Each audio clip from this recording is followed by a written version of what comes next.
So this is a quick introduction to life insurance. What I'll try and do is go over what a life insurance policy is, who it's suitable for, what kind of circumstances you would want to talk to somebody about life insurance. So typically it's a long-term insurance policy.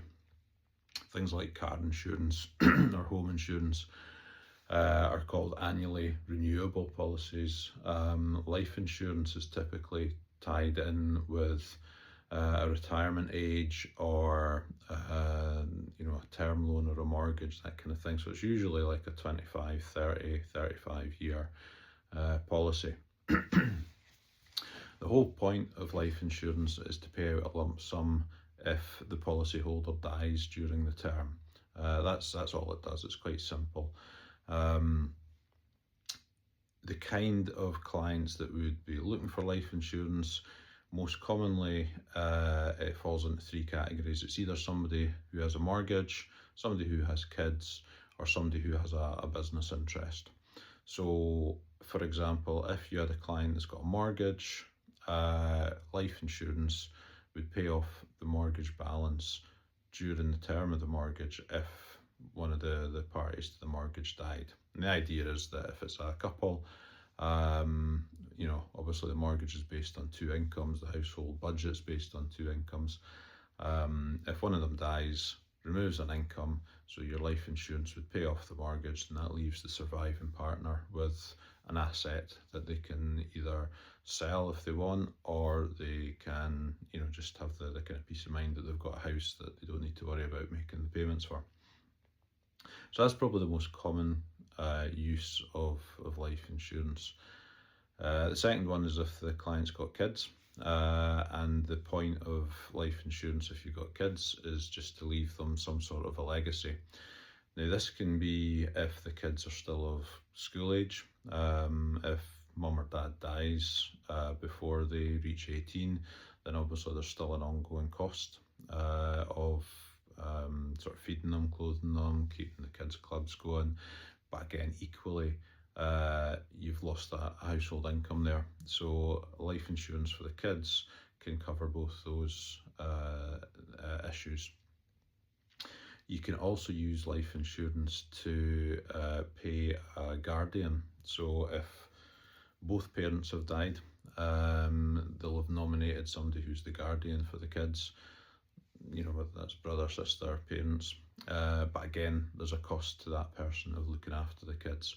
And that's where life insurance can come in, because it will pay either a lump sum or a monthly payment to the person that's going to be the guardian to cover the costs of looking after the kids.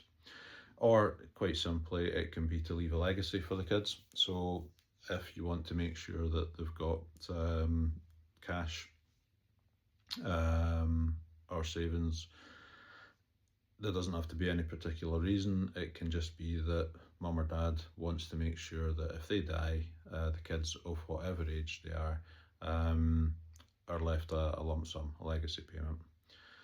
Your third potential use is for people that have a business. And again, obviously a business, there will be people that rely on the income from that, whether it's employees or family members. Or there might be business borrowing as well. So life insurance can be put in place to protect these things. So in practical terms, it is basically a lump sum payment. So if, say for example, your client had a mortgage of £150,000 and that was going to take them to age 65, then all you would do is set up a policy that would pay them out £65,000. No, it wouldn't. It'd be £150,000 if they died before age 65, and that's the mortgage cleared. The payment is made either to their estate, and the estate settles it, or you can do what's called a trust, where you nominate somebody to receive the life insurance for you. It bypasses the estate and is paid direct to the beneficiaries.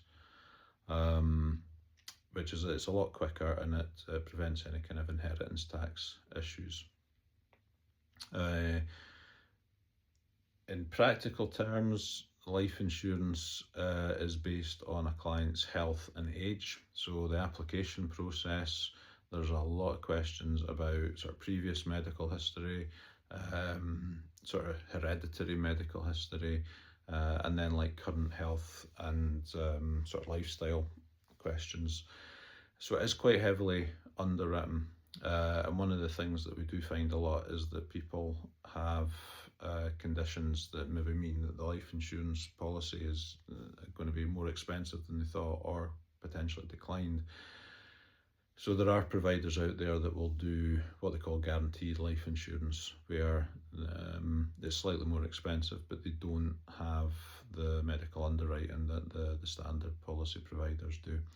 And just to make sure that anybody that wants life cover can have it at whatever cost they're able to pay. And that's it. It's quite a straightforward process. The one thing that I did mean to mention is there is a feature with life insurance called terminal illness insurance. So whereas the idea with life cover is that it pays out if the client dies, if the client is diagnosed with an illness that's going to kill them within 12 months, then there's a terminal illness clause that they can actually receive their payout before they've died. If they want to sort of do bucket list things or settle up affairs before they go. So it's a bit morbid, but it's it's a very useful policy. It's quite straightforward. So I think that covers it. Obviously, any questions you have, we can discuss. But in a nutshell, that's how it works.